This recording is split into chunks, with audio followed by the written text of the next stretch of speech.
Boa noite, Brasil. Estamos começando mais um Direto de Brasília, que é o jornalismo levado a sério. Olá, Campbell. Olá, Voit. E o nosso Direto de Brasília você pode assistir através dos canais do Grupo KTV, pelo nosso site www.diretodebrasilia.com.br, por todas as demais mídias sociais e em breve pela Rede Gênesis de televisão para todo o Brasil. Rede Gênesis, canal aberto, cobrindo 85% do território nacional. Agora vamos conferir então como está o tempo aqui em Brasília. Informações do Instituto Nacional de Meteorologia. O Instituto traz para hoje tempo nublado a parcialmente nublado, previsão de pancadas de chuvas e chuvas com trovoadas isoladas. A temperatura mínima foi de 17 graus e a máxima fica em torno de 29 graus. A umidade do ar varia de 45% a 95%. E vamos ver hoje o que circula nos jornais e nas mídias também. Reforma da Previdência tem dia decisivo na Comissão de Constituição e Justiça da Câmara.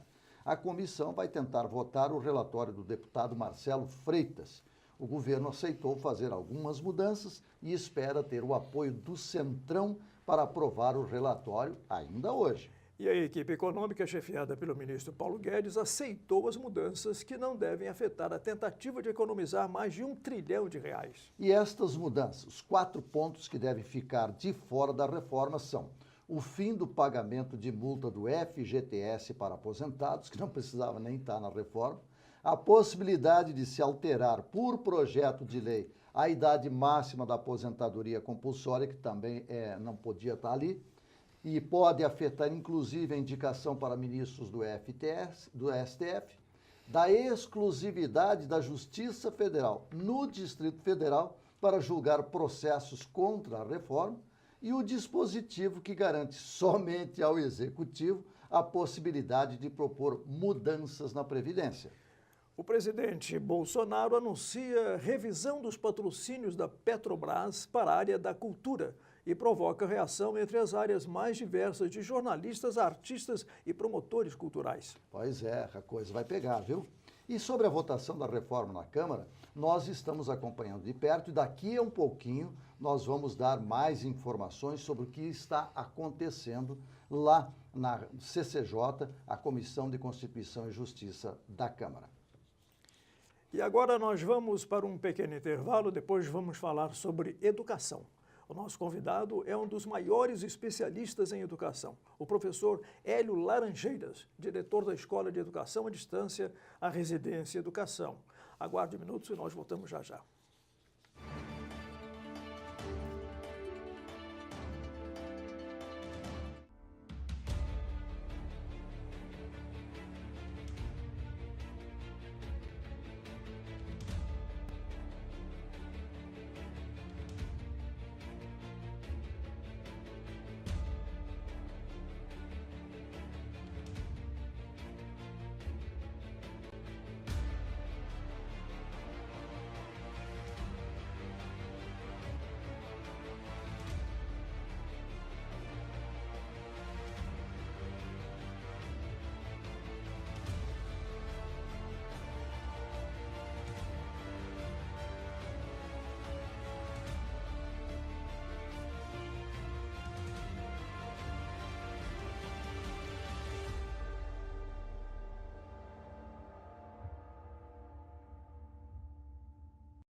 Direto de Brasília está recebendo hoje um dos maiores especialistas em educação no Brasil, educação formal e à distância. Professor Hélio Laranjeiras, diretor da Escola Residência Educação. Seja bem-vindo mais uma vez ao nosso programa Direto de Brasília. Obrigado, Câmbio. Obrigado, Dilma. É um prazer estar aqui com você e falar sobre educação, para mim, sempre é uma paixão. Professor Hélio, seja bem-vindo mais uma vez ao nosso programa. E os problemas enfrentados pela educação brasileira, muita gente já sabe, né? Falta de professores, aparelhamento das escolas, baixos salários dos professores, dificuldades de modernização e etc, e etc. E agora, o senhor tem alguma solução para alguns desses problemas? Eu fico triste e, ao mesmo tempo, feliz, né? Porque, assim, eu tenho muita esperança que a gente repense o processo de pensar, né? Mas é preciso uma reforma na mentalidade das pessoas, né? Nós estamos no século XXI e é preciso que a gente fique junto das possibilidades que tem no século XXI. Então, nós temos na mão da gente um celular, coisa que a gente não tinha. A gente tem que fazer com que a tecnologia fique a favor do homem, tá?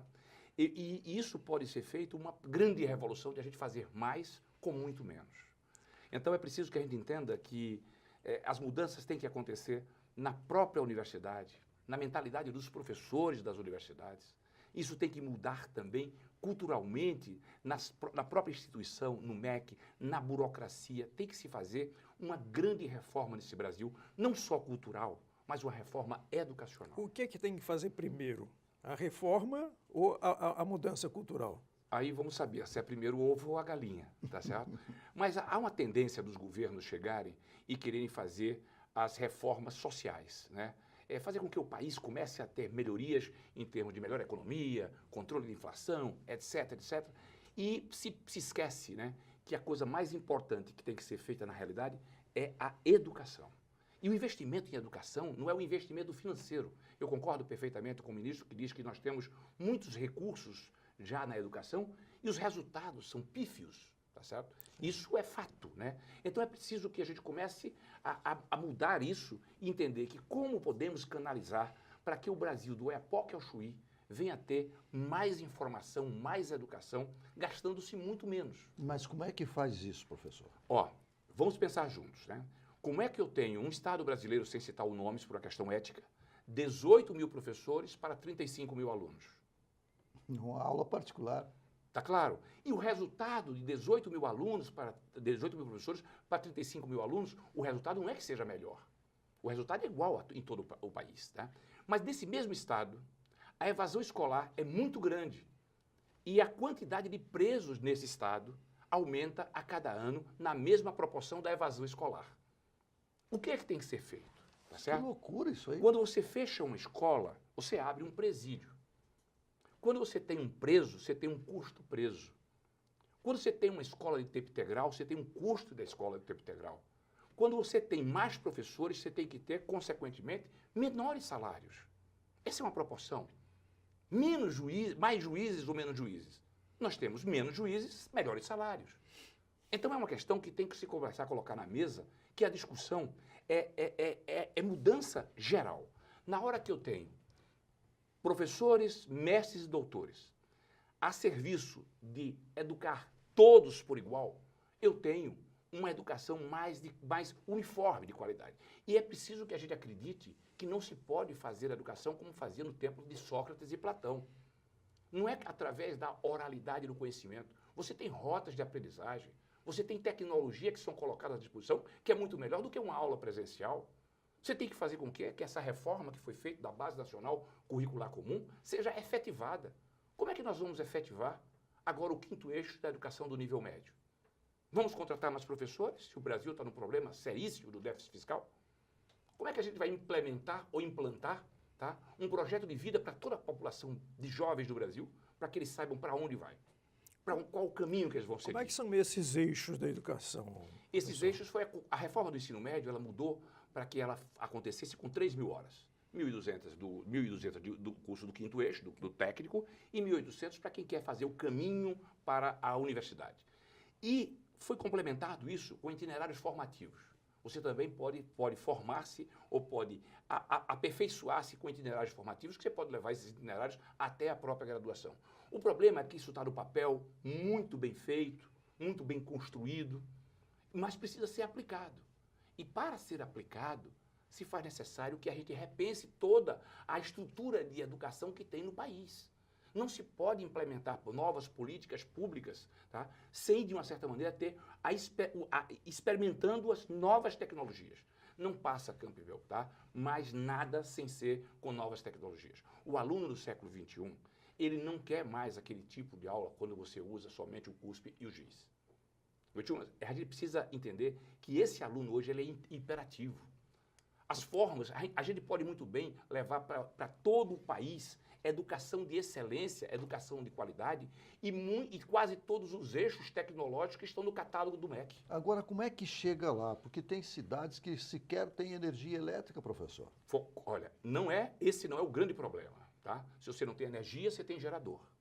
Tá claro? Agora se você tem energia solar, se você não tem internet, você tem também outras formas de chegar sem ser através da internet. Você tem um satélite. Você tem formas de fazer isso, tá certo? Das mais variadas formas. O problema é que o satélite hoje está começando a ficar em desuso. Porque é tão fácil hoje você colocar nas nuvens, tá certo? Através de um Dropbox, tá? E fazer com que a educação chegue em qualquer lugar do Brasil. Eu posso chegar numa região isolada geograficamente, e colocar lá 50 cursos técnicos na modalidade à distância. Eu posso colocar onde não tem professor de matemática, de física, de química e biologia, que o Brasil falta muito, eu posso colocar esses professores. Eu acho que a gente tem como resolver essa questão do ovo, sabe? O que é que chega primeiro, o que é que precisa primeiro, uma mudança cultural ou então uma escola melhor. Por quê? O que o senhor está colocando é muito importante na medida em que falta vontade política de realizar isso que o senhor está dizendo. Eu acho que falta mais, falta informação. Falta informação de como fazer. Falta a nossa academia, ela não preparou as nossas gerações para implementar a educação do século XXI. Os professores precisam ser trabalhados para entender qual o papel do novo professor do século XXI. A academia está defasada? Sim, muito defasada, muito defasada. Os currículos, a academia, a preparação do novo professor. Sim. O professor tem que ser muito mais um coach, um organizador do próprio currículo, do próprio aluno, né? Um orientador. Ele tem que, inclusive, fomentar a pesquisa, fomentar, de uma certa maneira, a criatividade, a inovação, o relacionamento interpessoal. O aluno do século XXI vai trabalhar em 5, 6, 10 empregos. O professor não sabe o aluno vislumbrar para o aluno um futuro. Esse professor de hoje precisa repensar realmente o processo de pensar. Agora, qual é o papel do MEC numa transformação desse tamanho e dessa envergadura? Por exemplo, os ministros, os assessores, eles têm noção de que isso esteja acontecendo no mundo moderno da educação? Primeiro que a gente entender o que é MEC. Né? Ministério da Educação e Cultura. Todo mundo fala MEC, né?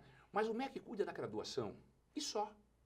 E normatiza, junto com o Conselho Nacional de Educação, algumas diretrizes operacionais nacionais, tá certo? Só que para implementar essas diretrizes, a gente tem um país com um princípio federativo. E o princípio federativo complica tudo no ensino médio. Você já pensou você mudar, tá? Na hora que você sai com uma norma do Conselho Nacional, você distribui para os estados. E 27 estados têm 27 conselhos estaduais de educação burocráticos que vão fazer com que essa burocracia nunca chegue à ponta.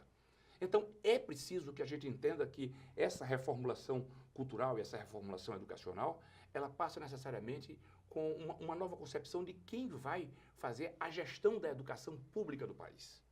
Quem vai fazer a gestão? Hoje tem gente, especialista na área, que defende que a educação não precisa passar do Estado. É município e Estado, não precisa ir para a federação. Eu acho que são duas coisas aí. Eu tenho muita dúvida. Tá? Eu vejo que a graduação no Brasil avançou muito porque tem um único interlocutor. Você tem quantas faculdades à distância no Brasil? Mais de 1000 faculdades. Você tem quantas escolas técnicas à distância no Brasil? Muitas. Não muito poucas. Nenhuma? Praticamente nenhuma. Num país de 210 milhões de habitantes. Mas num país que precisa de muitos técnicos. Eu estou perguntando, assim, sinceramente, quantas escolas de graduação à distância nós temos no país? Tá? Você aí, telespectador, você conhece alguma escola de graduação, de educação à distância de nível técnico? Agora, quantas faculdades? Quantas faculdades nós temos? Tá certo? Então é preciso entender. É o MEC que tem que ficar no estado e no município, ou o MEC também tem que intervir muito mais, tá? Na distribuição dos recursos para a educação básica? Na realidade, 70% vai para a graduação, 30% vai para a educação básica. A gente precisa também fazer uma reforma cultural na própria universidade. Isso tem que ser feito. As liberdades têm que se acontecer tanto do lado como do outro. Essa reforma cultural vai fazer com que nós avancemos muito também. Está todo mundo muito engessado. Quer dizer, os questionamentos são vários, né? São vários. Agora, e a escola particular? Como é que ela reage a estas novas? É mais rápida que a escola pública? Ela é dependente, né? Ela não tem a iniciativa e nem tem a autonomia como tem uma autonomia universitária. Olha como o MEC avançou. Ele dá autonomia universitária e você tem uma universidade. Mas você tem autonomia escolar. Você não se constitui um grande centro de ensino autônomo para fazer a educação que você quer. Você pede um curso num Conselho Estadual de Educação, demora 2 anos, 3 anos. Você pede, eu estou com um polo em São Paulo para abrir uma escola minha de educação lá à distância na prática. Demorou 3 anos. 3 anos para sair o polo. Entendeu? Então veja como é difícil você fazer a educação de nível médio e técnico no Brasil, tendo em vista a pergunta que você me fez. O MEC, estados e município, como fica? Eu tenho dúvidas, tá certo? Agora, é preciso que a gente faça uma reformulação também na questão da burocracia dos conselhos estaduais de educação. É preciso que faça isso, tá? Senão a gente não avança e é preciso que a gente mude muita coisa que está engessado. A burocracia brasileira, ela precisa, na educação, principalmente. Quer dizer, todo o processo, então, educacional no Brasil precisa ser reformulado na medida em que essas pessoas que comandam tenham um conhecimento de como levar a educação do futuro. Fato, você para ser hoje um gestor público, você teria que ser gestor público, tá certo? Tá. Você precisa ser um gestor público, você precisa fazer um curso para fazer gestão pública e políticas públicas. Então, assim, quando você vai pegar um cargo em comissão ou um cargo de direção em organismo como a educação, como a saúde, e você não tem ou uma formação ou uma prática nessa formação, dificilmente você vai conseguir fazer uma boa gestão. Professor, nós vamos fazer um pequeno intervalo e depois nós vamos continuar a nossa conversa com o professor Hélio Laranjeiras sobre a educação no Brasil. Nós vamos ter também a presença de outro professor no próximo bloco, comentarista político, Ricardo Caldas, que também vai analisar essa questão da política e da inteligência no nosso país. Nós vamos agora, antes de trazer o professor Caldas, antes do nosso intervalo, nós vamos com o nosso analista de inteligência e geopolítica, o coronel Elcio Almeida, e muito mais. Aguarde um instantinho só, vamos com o professor Elcio.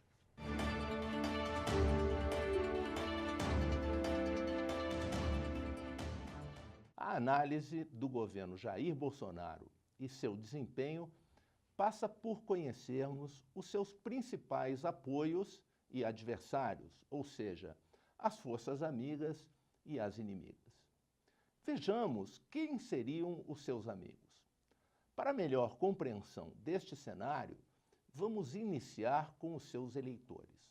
Podemos dizer que há 3 grupos principais que optaram por votar em Jair Bolsonaro para presidente e que somaram mais de 57 milhões de brasileiros. Primeiro, os bolsonarianos. É aquele constituído por pessoas mais identificadas com o perfil e as ideias de Jair Bolsonaro.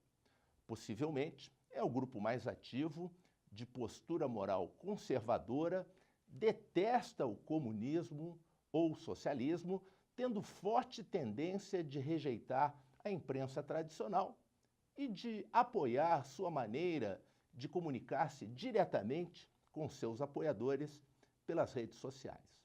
Aqui se inclui a base dos militares, os policiais e seus afins. Segundo, os liberais ou moderados. É o grupo daqueles que procuram um candidato que pudesse implementar uma política econômica mais liberal, de combate à corrupção, apoio à Lava Jato e de maior severidade na questão da segurança pública. É provavelmente o mais numeroso. Terceiro é aquele do qualquer um, desde que não seja o PT. É o grupo dos que escolheram Jair Bolsonaro para não votar no candidato do PT. é bem possível que não apreciem o jeito ou as ideias de Bolsonaro, mas o preferem do que continuar sob o governo petista.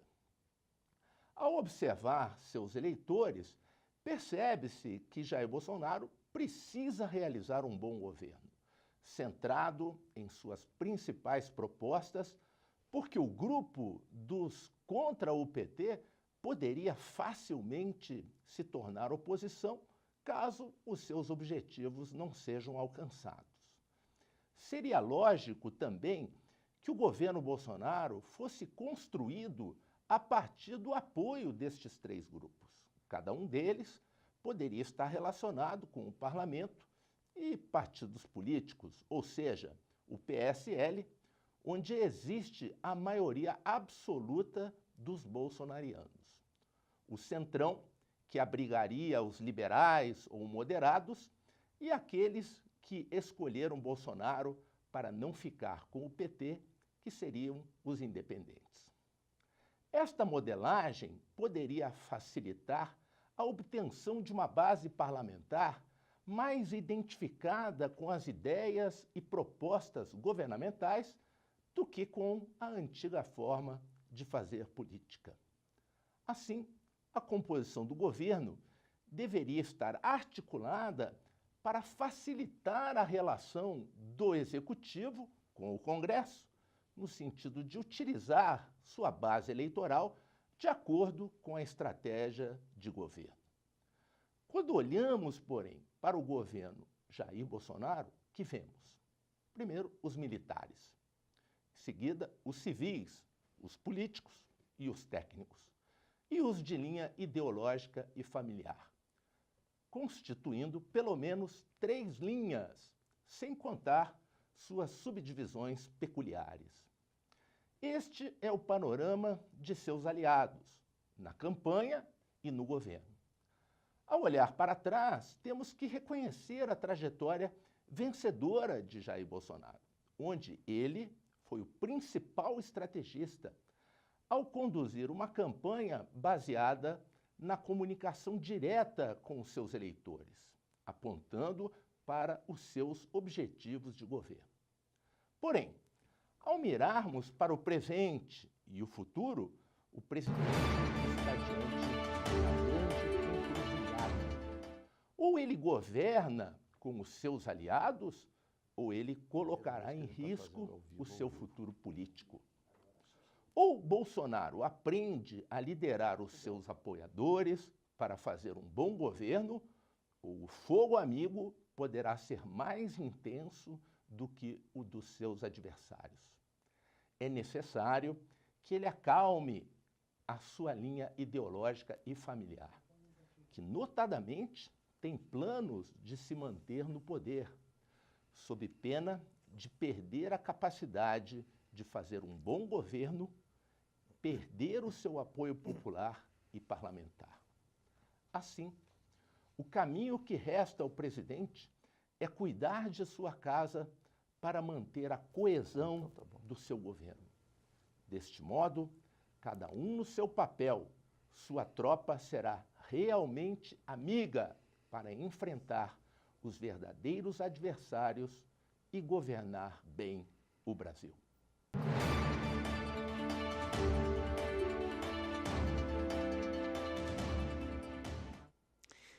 E nós estamos recebendo hoje aqui no Direto de Brasília o professor Hélio Laranjeiras, diretor da Escola Residência Educação. Professor, além dessas soluções que o senhor já apresentou, como resolver o problema da qualidade do nosso ensino? As provas, por exemplo, do Enem, do FIES. O FIES também é uma outra coisa complicada, né? Existem questões burocráticas, né? Por exemplo, o MEC tem um Fundeb para tratar, que vai vencer daqui a alguns dias, né, certo? Precisa tratar como vai ser. Mas para se falar sobre as questões burocráticas do MEC, né, por exemplo, a aplicação de uma prova, a aplicação de uma prova não é uma questão de qualidade no ensino, é saber se o ensino tem qualidade. Né? A questão de uma política pública de financiamento da educação, como vai ser, através de um voucher, ou vai ser de um FIES, ou de um FIES técnico, coisa que nunca teve no Brasil, teve FIES da graduação, mas não se tem FIES técnico. Né? Então, isso são questões burocráticas que têm que ser feitas. O corpo do MEC tem que tratar disso. E as pessoas que estão lá têm que sentar-se e dizer assim, quais as políticas públicas que eu vou fazer para melhorar o meu país, para avançar com o meu país. Como é que eu vou fazer com que eu tenha uma educação de qualidade, ou melhor educação? Como eu vou fazer uma capacitação de professores? Como é que eu faço para que a Base Nacional Curricular Comum, que é uma mudança de melhoria da educação do país, ela seja implementada? Então são perguntas e são coisas que quem está na direção do MEC, ou na CETEC, ou na CAPES, ou onde for, tem que entender que tem coisas que são burocráticas e tem coisas que precisam ser feitas para que melhore a educação do país. Eu imagino que se você não tem dinheiro, tá certo, para fazer grandes investimentos, você tem que ter racional para fazer o investimento. E como é que você faz com racionalidade? É isso que eu queria lhe perguntar, professor. O senhor citou maravilhosamente bem isso. Agora, como é que faz isso aí? Pronto, então eu vou te explicar. Eu doei 1 milhão de vagas para o MEC, através do Pronatec voluntário. Eu não recebi R$1 do MEC para fazer a doação de 1 milhão de vagas. Eu doei 1 milhão de vagas para o Bolsa Família, através do programa Progredir. Como é que eu fiz isso? Eu fiz isso porque eu tenho uma tecnologia que me permite a fazer mais com menos. E por que o MEC não faz isso? Porque o MEC não atinge do Oiapoque ao Chuí. Eu estou até dando um tiro no meu pé. Porque se o MEC fizesse, eu não faria. Se tivesse educação pública no Brasil, eu não estaria fazendo educação privada da forma como estou fazendo. Mas não é uma questão também que se poderia resolver. Se o MEC não pode fazer, entregue para quem possa. Oh, isso seria, inclusive a nova Base Nacional Curricular Comum vai permitir parcerias, né, entre escolas privadas e escolas públicas. O problema é que volta aquela burocracia, né, de como isso vai ser permitido nos conselhos estaduais de educação, que não concordam com esse tipo de política, porque culturalmente a composição dos conselhos são feitas por pessoas que culturalmente não concordam com um país, com um Estado mínimo. A maioria das pessoas que fazem hoje a educação nas universidades, tá certo? Esse aparelhamento, né, precisa ser trabalhado. É duro dizer, mas é preciso ser trabalhado. Na educação, só acha que o Estado tem que ser mínimo? Mas o Estado tem que ser mínimo. Eu sou um liberal total, sim. Total, tá? O Estado tem que ser mínimo em tudo. Obviamente, se eu estou num país como o Brasil, que socialmente eu preciso cuidar daqueles que precisam mais, eu não posso ser um liberal quanto mais, tá certo? Eu tenho que ter bom senso. Tá certo? Sim. Eu preciso ter uma política pública de fazer ressocialização dos presídios. Eu tenho uma década perdida de 300 mil presos, mais uma década perdida de educação básica, mais 300 mil presos, e mais outra década perdida agora de mais 300. Agora, quanto é que custa um preso e quanto é que custa um aluno, professor? O preso custa, em média, 5 a 6 mil reais. E um aluno, isso por mês. E o aluno do ensino médio custa 3 mil por ano. Olha só, tá claro? E os recursos da educação vão 70% para onde? Para a graduação. E como é que fica a educação básica do nosso país? E cada vez que a gente fecha uma escola, ou a gente não educa na educação básica, a gente abre uma prisão. Que não é interessante abrir uma prisão porque ela custa caro. Além de colocar os presos dentro, você não deu educação e eles serão novos presos. E a comunidade que está nas prisões são pessoas de 18 a 29 anos, e que não tem nem o fundamental. Mas será que o MEC não entende e compreende esse desvio todo? O problema é que não é só compreender. Mas o que é que o MEC faz de educação nos presídios? É uma educação presencial. Tem 750 mil presos e um professor para 40 alunos. Quando é que a gente vai educar 750 mil presos? Qual é o custo preso? Que já é 6, vai para 60. Como é que a gente vai... Então é preciso que, quando eu falo em tecnologia, é porque eu tenho uma fórmula. E essa fórmula eu aplico na minha instituição. Essa fórmula eu aplico na minha instituição e eu venho testando isso há 17 anos. E ela pode ser aplicada totalmente tranquilamente. Para a educação básica. Essa fórmula não é minha, tá certo? Eu não construí uma fórmula para mim. Eu construí um legado para o meu país, tá certo? O que eu fiz foi um legado para o meu país. E o fato dessa paixão por educação e dizer que a gente pode fazer mais com muito menos, né, é que isso tem que estar disponível, não é para a minha empresa, é para o meu país. Tá certo? E é isso que a gente precisa começar a conversar com os marcianos, né? Olha, é preciso que a gente converse. É preciso que a gente converse. Bom, marcianos, nós vamos continuar conversando com vocês aqui, trazendo pessoas como o professor Hélio Laranjeiras, e é preciso abrir essa conversa. Nós vamos continuar ela aqui no Direto de Brasília, semanalmente. O tema educação será fundamental para nós aqui. Professor, muito obrigado. Esperamos que agora o senhor seja mais assíduo, senão o senhor será reprovado na exigência dos nossos telespectadores. Eu quero agradecer muito e pedir desculpa a vocês, porque quando eu falo de educação eu fico apaixonado. Tá certo. Muito obrigado, professor Hélio Laranjeiras. E nós vamos agora acompanhar a pauta do Senado Federal, que está esta semana abarrotado de coisa lá, e nós estamos lá com o nosso Mário Benisti.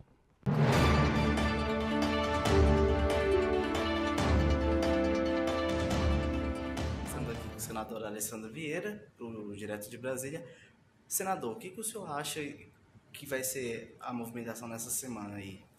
Essa semana a gente tem a discussão da data para que o recurso para a instalação da CPI das Cortes Superiores vá a plenário. Então a gente imagina que vai conseguir uma data lá para o início, primeira quinzena de maio. Vamos ter o protocolo hoje do pedido de impeachment dos ministros do Supremo, Dias Toffoli e Alexandre de Moraes, por conta do cometimento reiterado de crime de responsabilidade. E ao mesmo tempo vamos estar negociando aqui com os colegas que apoiam essa iniciativa para cobrar uma posição urgente do presidente do Senado, o senador Davi Alcolumbre, que é o responsável pela instalação deste tipo de procedimento. O senhor acredita que agora, ou a CPI da Lava Toga, que ficou popularmente conhecida, ou então esse processo de impeachment vai avançar com maior rapidez? Nós temos a convicção, e cada vez mais o cidadão brasileiro está vendo, a urgência dessa providência. Ou seja, você percebe que tem um acúmulo de abusos por parte de ministros que se acham acima da lei, que se acham totalmente imunes a qualquer tipo de fiscalização, qualquer tipo de investigação. Isso é muito ruim para a democracia. Então, a gente acredita que esse clima cada vez mais vai viabilizar a instalação de um dos procedimentos de investigação. Esse processo aconteceu perto de um feriado, né? Como que foi a repercussão em Sergipe? Como que o senhor tem encarado que a população tem recebido essa manifestação de impeachment e da CPI? A população majoritariamente apoia, não só lá em Sergipe, mas pelo Brasil afora. A gente recebe aqui e-mails, mensagens, ligações o dia inteiro de pessoas pelo Brasil que apoiam porque percebem essa necessidade de levar mais transparência para o judiciário. A gente precisa de um judiciário forte. A democracia só existe com um judiciário forte, mas ele tem que ser transparente e tem que ser igual para todos. Ok. Senador, muito obrigado, tá? Então é Mário Benisti, direto de Brasília.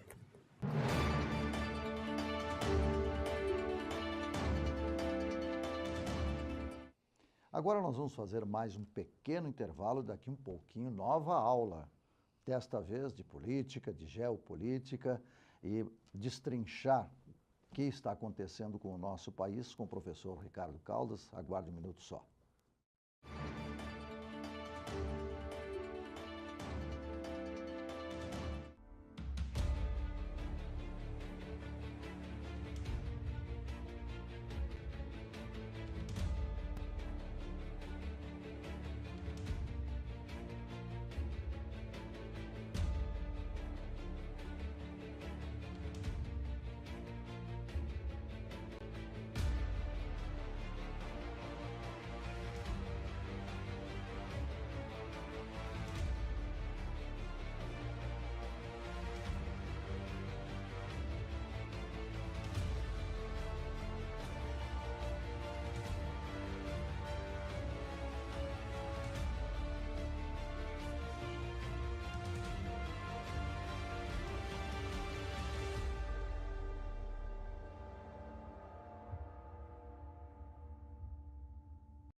A Câmara pode concluir hoje a primeira etapa da tramitação da reforma da Previdência no Congresso.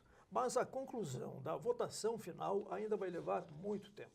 Professor Ricardo Caldas, cientista político e nosso professor analista, como o senhor avalia e analisa esses embates, esses primeiros embates do governo com relação à reforma? Bom, na minha opinião, eles são naturais. O que eu tenho observado, o que eu tenho visto, é que o projeto está caminhando, não está parado. O líder do governo, apesar de não ter muita experiência, inclusive foi muito criticado por isso, né, ser uma pessoa um pouco verde ainda, mas que é uma desvantagem, obviamente, mas, por outro lado, ele tem uma vantagem que eu vejo que é muito positiva, é que ele tem acesso direto ao presidente, né? Então, é fundamental para um líder do governo ter esse acesso. E ele está negociando bem. Agora mesmo já foi anunciado um acordo com o Centrão de que 4 pontos polêmicos seriam retirados do projeto de lei, que é mais ou menos o que eu já esperava, né? Quando eu estive lá na Colômbia participando de uma mesa redonda, eu mencionei justamente isso, que os pontos polêmicos iam ser deixados de lado para facilitar a tramitação. Então, eu acredito que, deixando de lado os pontos polêmicos, eu não vejo nenhum problema na aprovação do texto, vamos chamar assim, do texto mínimo, né, ou do texto básico, e depois as questões polêmicas vão ser debatidas e vão ser votadas separadamente como destaques, né? Agora, alguns desses pontos, inclusive, não poderiam nem estar na reforma da Previdência, né, professor? O pessoal, para usar a linguagem da Câmara, né, o pessoal usa muito jabuti, né? Eles colocam jabuti no projeto de lei, né? Para quem não sabe, né, o pessoal que assiste o programa de vocês, né? Quem não sabe, né, jabutis são coisas que não deveriam estar onde estão, né? Colocar o jabuti em cima da árvore. Então, dizem que foram colocados de propósito para poder ter uma margem de negociação.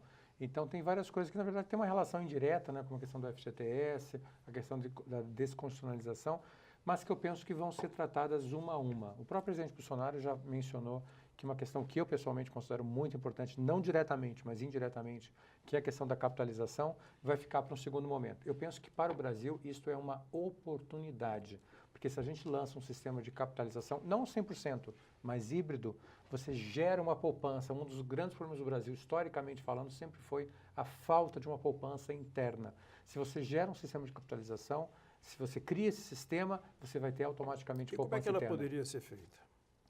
Eu penso que terá que ser feita de uma maneira voluntária. Como nós já temos alguma coisa parecida hoje, em menor escala, com o FUNPRESP. Né? Então, eu imagino que seria nesse modelo. Você teria uma parte da sua aposentadoria garantida e aquelas pessoas que desejassem uma aposentadoria maior fariam uma poupança maior. Exatamente. Então, eu penso que se a gente adotar um sistema misto, um sistema híbrido, um sistema voluntário, mas com incentivos, que você pudesse abater do imposto de renda, etc., eu penso que um grande número de pessoas, um grande contingente iria para ele e a gente estaria fazendo poupança. Quem são os grandes investidores na Bolsa nos Estados Unidos e nos países envolvidos em geral? São os grandes fundos de pensão. No Brasil, nós já temos isso com as estatais. Por que não estender isso para o resto da população? Seria uma coisa individualizada, como é a reforma, como é a previdência privada? Seria individualizada, claro que por instituição, né, dependendo da instituição que a pessoa fizesse parte. No meu caso, por exemplo, eu sou ligado à Universidade de Brasília. A Universidade de Brasília poderia incentivar os professores que desejassem a ter uma pensão maior, uma aposentadoria maior, a que poupassem, né, e ela geriria o fundo. Poderia ser gerido pela própria universidade ou poderia ser gerido pelo Ministério do Planejamento. Agora, a dificuldade, professor, em as pessoas acreditarem nos fundos não vem um pouco do trauma provocado pelo confisco da poupança do Collor e pela quebra agora dos fundos de pensão, aí o Previ, o fundo dos Correios, o fundo da Petrobras. Como é que se poderia dar uma garantia maior para aquelas pessoas poderem acreditar num fundo? Eu penso, a gente está falando de duas coisas diferentes, né? No caso do Collor, ele, vamos dizer assim, ele quebrou a poupança, que era uma das instituições mais tradicionais do Brasil, talvez, mas assim como ele quebrou todo o sistema financeiro, se você pensar bem, né? Aquele confisco depois ficou provado que era claramente inconstitucional. E do ponto de vista econômico, ele também não fazia o menor sentido. Foi um plano econômico sem pé nem cabeça. Então, eu nem citaria esse caso como exemplo. Eu acho que ele vale como exemplo do ponto de vista de falta de respeito e de segurança jurídica. Exatamente. Mas do ponto de vista de aposentadoria, vamos pensar assim? Não, aí sim. Vamos imaginar, e aí eu acho sim que é mais grave até o segundo ponto que você colocou do que o primeiro, a gente tem que pensar em como os entes políticos podem interferir menos em fundos de pensão. Essa que eu acho que é a grande questão. O que foi feito nos últimos 10 anos no Brasil realmente é coisa de cadeia, tá certo? O que os fundos de pensão e seus dirigentes fizeram, comprando títulos podres da Venezuela, investindo em precatórios que as pessoas sabiam que não iam ser pagos, foi realmente um crime contra a economia popular, tá certo? Então a gente tem que ter uma legislação mais rigorosa sobre isso, tem que fazer uma depuração nessas estatais. Essas pessoas que causaram, estou falando me referindo aos que estavam na direção dos fundos, né? Essas pessoas que causaram esses rombos nesses fundos, muitas delas, a maioria evidentemente já deixou a direção, mas muitas estão foragidas, muitas não foram procuradas, tá certo?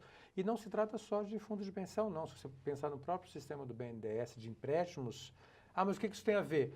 Ele afeta diretamente o caixa do Tesouro, já que muito recurso foi do Tesouro para o BNDES e vice-versa, está voltando para o Tesouro. Então, houve transferências líquidas e brutas do setor público para o setor privado.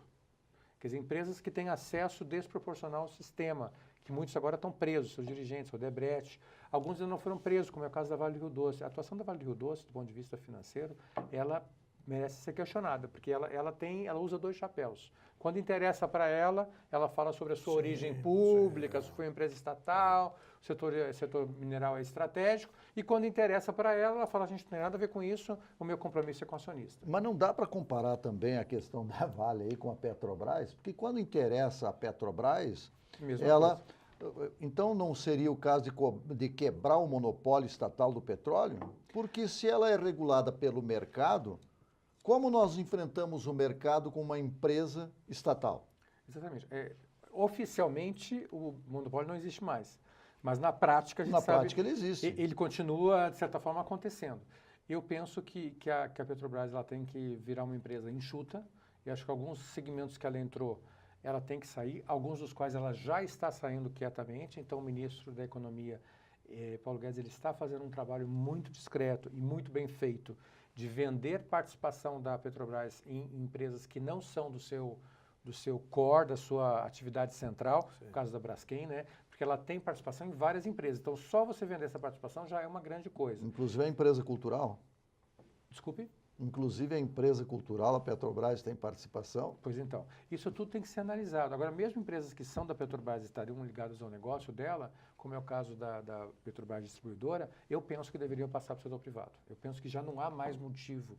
Isso talvez fizesse sentido lá atrás, quando a Petrobras foi criada, 50, 60 anos atrás. Hoje em dia, no século XXI, não falta distribuidores no Brasil. O que a gente tem que estar discutindo na questão da distribuição, na minha opinião, não é a Petrobras distribuidora continuar estatal. Isso aí, na minha opinião, já devia ser privado há muito tempo. A questão central hoje para nós é a questão da logística. A gente continua fazendo uma logística de 50 anos atrás, baseada no transporte rodoviário, baseada nos caminhoneiros. Isso tudo está ultrapassado. E a gente começa a discutir de novo a greve dos caminhoneiros. Voltou à pauta. Se vai ter greve, não vai ter greve, porque aumentou 10 centavos, Então, quer dizer, às vezes no Brasil a gente dá a sensação que é o mesmo filme que passa várias vezes. Eu estava vendo uma reportagem na televisão a cabo recentemente sobre o sistema chinês. A China tem toda a antiga e famosa e tradicional rota da seda, ela já tem pronta por sistema férreo. Sim. Pois é. Ela vai de Beijing, de Xangai, né, Shenzhen, até o leste europeu. Ela chega lá na Espanha. Essa chega no final e da essa Espanha. seria uma grande solução para nós também, em função da dimensão, né, no Brasil Não estou continental. falando de nenhuma novidade, mas falta vontade política para ser feita. Nós temos empresas que estão preparadas para fazer isso. Não precisa ser investimento do governo. O governo pode entregar as concessões para o setor privado. De todas as propostas que eu vejo mais avançada, por incrível que pareça, é a Norte-Sul. É a mais próxima de ser finalizada. Que, inclusive, o presidente Sarney, vamos fazer justiça a ele, foi muito ridicularizado quando ele lançou a proposta da Norte-Sul. Mas, em essência, ela é correta.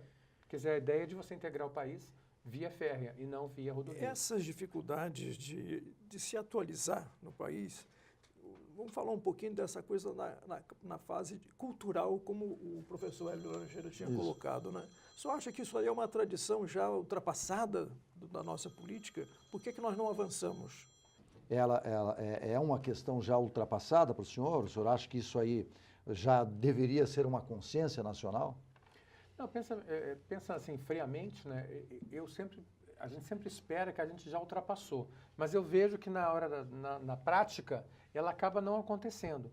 Então, eu não saberia dizer se tem um fundo ideológico, quer dizer, que passa um pouco pelas concessões, tá? Eu não sei se tem um fundo político, porque, de repente, você tem a questão dos caminhoneiros, tem a questão dos grupos que fazem, né, que entregam os produtos, você mantém um sistema que já está em funcionamento, aí tem um aspecto cultural, né? Mas, de qualquer maneira, se a gente deseja ser um Estado moderno, um Estado eficiente, não tem como a gente não discutir isso. Nós avançamos muito na área portuária. Sim. E uma coisa que não está sendo, um ponto que não está sendo muito discutido. Mas as concessões que foram abertas de portos, todos os novos portos são muito eficientes. Qual é o desafio deles? Eles continuam recebendo as mercadorias via transporte rodoviário. Então, se há uma enchente, como agora nós tivemos em vários lugares, isso afeta a distribuição. Se você tem uma greve de caminhoneiros, o país para. Então, a gente continua com uma estrutura econômica do século passado. É o cachorro correndo atrás do rabo. Exatamente. Então, eu penso que esse governo ele tem uma oportunidade única. Como ele mesmo representa uma quebra de paradigmas, ele tem uma oportunidade de fazer com que esses paradigmas sejam quebrados. Aí tem um aspecto cultural, sim, eu concordo. Sim. Agora, por outro lado, voltando ao nosso assunto inicial, eu penso que está todo mundo aguardando a reforma da Previdência.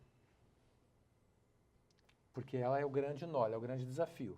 Tá certo? E nada avança na Câmara se não dá uma solução ela vai e aprovar logo. Ela vai bloquear toda a agenda, não tenho dúvida disso, já está acontecendo. Mas o que eu acho que é positivo, porque obriga os deputados a se posicionar e a votar. Eu não tenho dúvida que a reforma da Previdência vai ser aprovada. A grande questão é qual reforma, o que vai ser aprovado e qual a economia que será gerada. Eu acredito que aquele 1 trilhão e 100, 200 já não existe mais. Mas se a gente conseguir uma poupança de 600, 700, 800 bilhões de reais, é uma poupança. Não, 1 bilhãozinho já ficava bom, né? Professor, nós vamos fazer mais um rápido intervalo e depois nós queremos tratar da questão política. Por que essa dificuldade do governo no relacionamento político do país? Essa história de nova e velha política já passou. Nós já voltamos.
Estamos retornando com o nosso Direto de Brasília, entrevistando o professor Ricardo Caldas, que é o nosso analista político aqui do Direto de Brasília, semanalmente ou quinzenalmente, quando ele não estiver na Universidade de Columbia, nos Estados Unidos, ele vai estar aqui presente na bancada. Senão, ele vai falar de lá mesmo. Professor, vamos para uma questão que é fundamental, que é uma das suas especialidades também.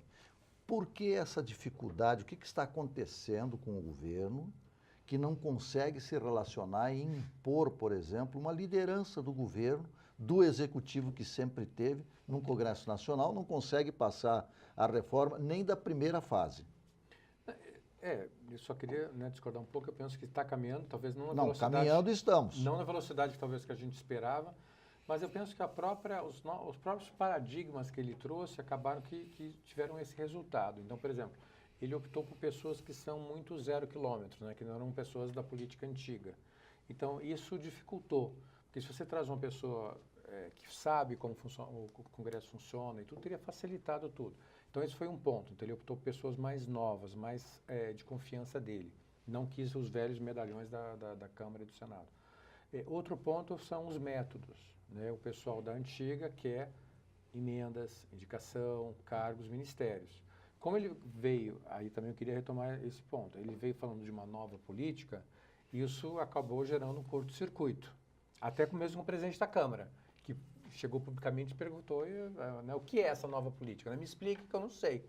Então não vai ter troca de cargos, não vai ter indicação, não vai ter emendas e tal. Tudo bem. Como é que eu convenço as pessoas a votar num projeto polêmico como esse? Então você só tem os argumentos técnicos. Aí você manda o ministro da Economia lá para o Congresso. Só que você espera que o debate vá ser no nível X, né, que você espera de deputados que haja um mínimo de comportamento e de interesse e de se portar mesmo de uma maneira, né, até, vamos dizer assim, como estadistas, né, o que naturalmente não são, e você tem como comentários aquele que a gente ouviu de um dos parlamentares dizendo que o ministro da Economia era um tigrão com os pobres, né, pessoas de baixa renda e com... mas dali a gente já esperava isso, né, professor? Mas veja o nível do debate. Pois é. Quer dizer, então... Mas esse é o papel da oposição, apatifar o processo.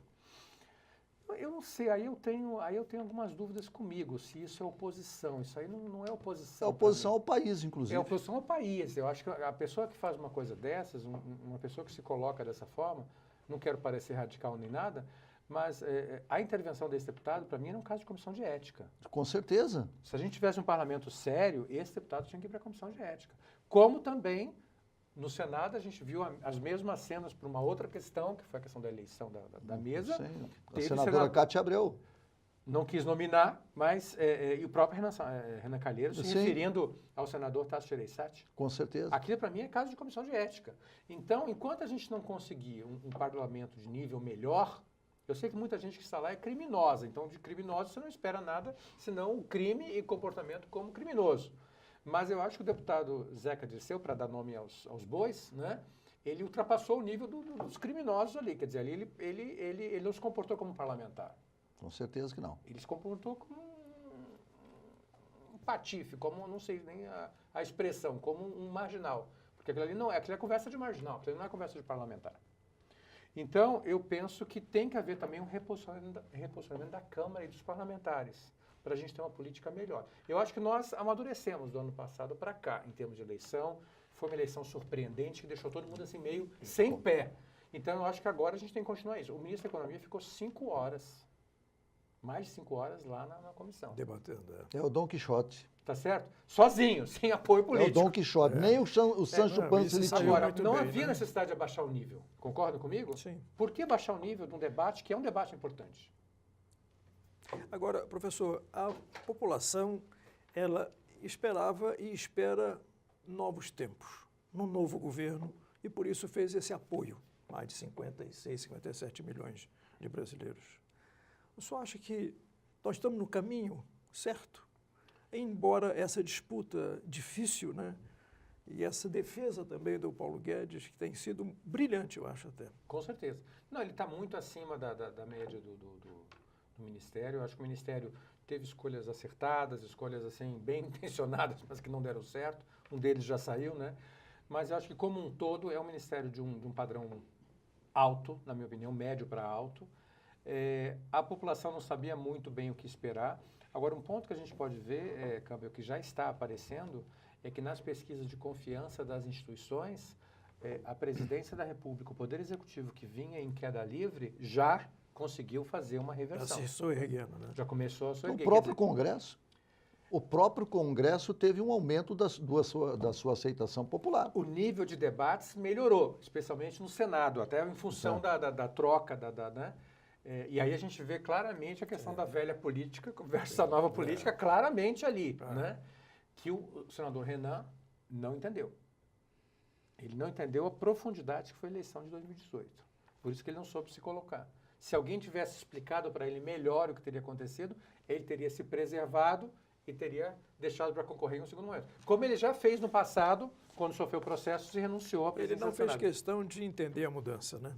Ou isso, mas ele disse publicamente que ele tinha entendido que agora não era quem foi eleito não era o velho Renan, era o novo Renan. Pois é. Mas na prática ele manteve o prática, velho. É um terno novo num corpo suado, velho, Agora, caquético e então, sujo. Então não adianta você botar um terno de $2.000 numa pessoa que não tem higiene, tá certo? Não lava o rosto de manhã. Então não adianta, tá certo? Agora, professor, eu gostaria o cabelo.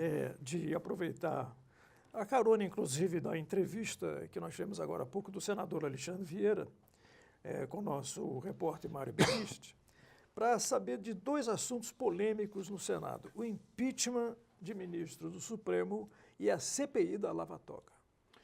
Bom, eu vou dar minha opinião pessoal, lembrando que eu não sou jurista, mas que eu posso opinar primeiramente como cidadão, como todo mundo quer, todo mundo pode, que deseja, né? Assim que o deseja pode fazê-lo, né? E, enquanto não mudarem a Constituição nesse sentido, né, que já que estão querendo proibir a liberdade de expressão, qualquer dia vão querer proibir a liberdade também de opinião, né? Mas enquanto não proibirem, eu vou opinar. E posso opinar, sim, como cientista político. Eu penso que os pedidos de impeachment procedem nesse caso. Eu penso que houve uma extrapolação do poder, tanto de um ministro, né, do Dias Toffoli, quanto do outro, do Abreu, ministro Moraes, né? Perdão. Alexandre Moraes, querendo talvez apoiar o outro, ou trocar figurinhas. Ficou muito claro esse joguinho político, não jurídico, então eu posso opinar, porque isso ficou evidente. E eu penso que os dois fizeram um desserviço à nação. Eu acho que eles mancharam o Supremo, na minha opinião, com dois ministros defendendo o fim da liberdade de expressão. Foi uma coisa chocante, mas a sociedade brasileira se movimentou rapidamente. Os próprios colegas deles do Supremo, que tradicionalmente são aliados, né, a turma do crime que tem lá, eles resolveram se posicionar de uma forma diferente e avisaram que não os apoiariam nesse caso, né? E aí eles mesmos retiraram a proposição. Mas não podemos esquecer que o inquérito continua. O inquérito continua. E esse é fundamental. Então tem que haver... Porque existe uma posição da promotoria, existem procuradores que também ultrapassaram os seus limites, e a grande questão que se vai desenhar por aí é a sequência do processo. E eu penso que a CPI da Lava Toga, para responder a sua pergunta, ela é fundamental, sim, porque nós sabemos de casos de corrupção no STJ e sabemos de casos de corrupção no STF. É preciso que fique claro o que está acontecendo, quais foram as nomeações políticas que aconteceram. O ex-governador do Rio de Janeiro está já com o processo de delação premiada, né, em andamento, eu entendo, e ele já está fazendo revelações importantes sobre pessoas... Está fazendo muita gente tremer, né? Mas além do ex-presidente da Câmara. Então, este sabe muito. Então, é importante que isso vá até as últimas consequências. Se a gente quer um país melhor, essas coisas têm que aparecer. Que história é essa de o ministro do Supremo receber mesada da esposa de R$100 mil? Qual é a origem desses recursos? Sim. Como é que o ministro do Supremo pode julgar casos em que a esposa dele é membro de um escritório? Sim. Como é que ele não se declara impedido? Então, isso tem que ficar Mas tem claro. outro ministro em que também tem a sua esposa faz parte de uma banca que atende aqueles, inclusive, que o ministro, como ministro supremo, deu soltura. Então, isso tem que ficar claro. A gente quer uma nova política não só na Câmara, não só no Senado, não só no Poder Executivo, no Poder Judiciário também. Porque já que a gente falou em tradição, em cultura e paradigmas, não tem nada mais conservador do que o Poder Judiciário. A principal mudança da nossa cultura é acabar com essa corrupção também, né?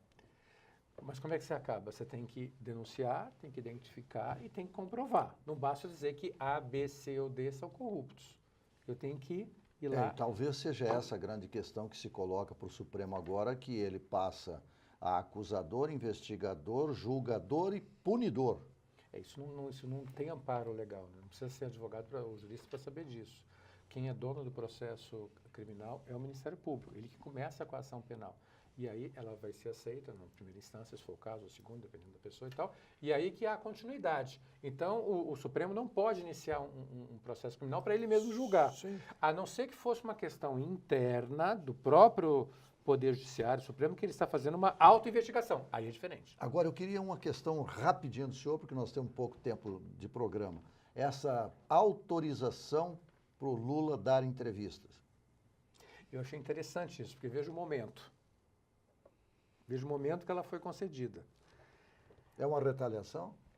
Ela foi dada não para premiar a Constituição e o princípio da liberdade de expressão, de opinião, etc. Ela foi dada como uma retaliação. Agora, veja bem, sem querer entrar no mérito, mas, de certa forma, entrando. É diferente uma entrevista do presidente Lula como preso durante o processo eleitoral e é diferente uma entrevista dele pós-processo eleitoral. Bom, nós não estamos vivendo o processo eleitoral. Isso. Eu vou querer uma entrevista com o Sérgio Cabral, com o Eduardo Cunha. Sim. Com esses caras, eu também vou pedir uma entrevista. Sim, mas diga assim, o impacto dela será menor. Esse E que é o quem meu sabe ponto. com o Marcola. Não, eu concordo, mas eu digo assim, o meu ponto as razões que levaram a ser negada essa entrevista no passado foi porque ela Não. supostamente afetaria o processo eleitoral. Mas pode isso? Preso da entrevista? Pois é, isso eu acho que tem que ficar claro, porque vai ser uma regra universal. Ou todos podem ou nenhum pode. É por isso que eu já estou escolhendo os possíveis entrevistados aqui do Direto de Para vir Brasília. para o seu programa. Mas já foi Trazendo o programa. decidido e não pode, né? Ele não pode dar entrevista. Bom, se não puder, para todo mundo... É para todos, é uma regra, tem que pra ser uma regra todos. geral. exatamente. Se tiver alguma exceção, nós estamos dentro. Professor Ricardo, muito obrigado pela sua presença mais uma vez aqui. E os telespectadores já sabem que poderão contar mais constantemente com as suas opiniões, com o seu conhecimento. Eu que agradeço o convite, lembrança do meu nome. E a você que nos acompanhou, muito obrigado e até um próximo Direto de Brasília.